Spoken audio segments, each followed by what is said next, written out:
Hi, this is Tuesdays with Terry, and today I want to talk to you about a serious subject. One of our 6 areas of impact is trafficking, anti-trafficking projects. We have a lot of wonderful partners around the world that we work with that are doing established work, and we come alongside of them and help make that work possible, help it to go deeper, help it to be wider in its impact. One of those places is right here in the United States called Latisha's House. And today I want to share a story with you about a young woman. We're just going to call her R for the purposes of this story. But one of the things that's so important, so significant, I think, for us to see is the opportunity we have for these women to have healing, to find wholeness, and not just them, but then to be reunited with their children, to have a fresh beginning, a fresh start, to find healing and to find new opportunity, to be able to dream themselves again. Restoration. You know, it's, what do we say? You can never be too dead for a resurrection. Well, you'll see in our story, she has had a resurrection, and we've been able to have a hand in that, and I'm so thankful for that. Anti-trafficking is a blight on humankind, and Orphan Promise is making a difference in that area. We'd like you to see our story.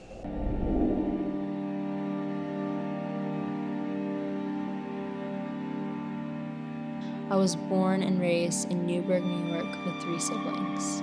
My mother is mentally ill, and I didn't see too much of her while she was in and out of mental hospitals. She would stop taking her meds because they made her sleepy, and she wanted to make sure my dad didn't hit us or hurt us, or he didn't rape her while she was sleeping. He was an alcoholic. He would work all day, come home, fight, argue, and hit Mom. And sometimes he hit me. As a child, when my mom was away, I was the woman of the house. I had to clean and cook when there was food.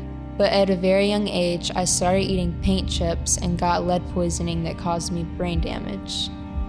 I was in and out of school and dropped out in 7th grade.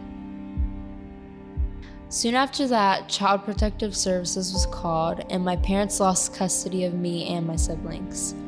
My siblings and I moved to Virginia with my aunt because if she didn't take us, we would have been split up.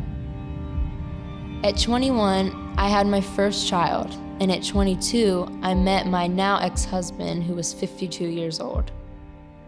He promised me a happily ever after and said he'd help raise my son, but he turned out to be a monster instead.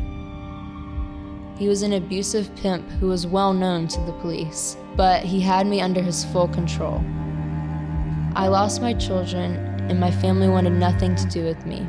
I started getting into trouble with the law and began prostituting for him. He tried to kill me numerous times, but after I lost my kids, I felt like my life was over already. I turned to drugs and overdosed 3 times, and eventually was arrested. While in a class for victims of human trafficking, I met someone who told me about Latisha's house. That's when my new life and journey began. I was very nervous, but I adjusted quickly and was determined to succeed. Everyone there was welcoming and supportive.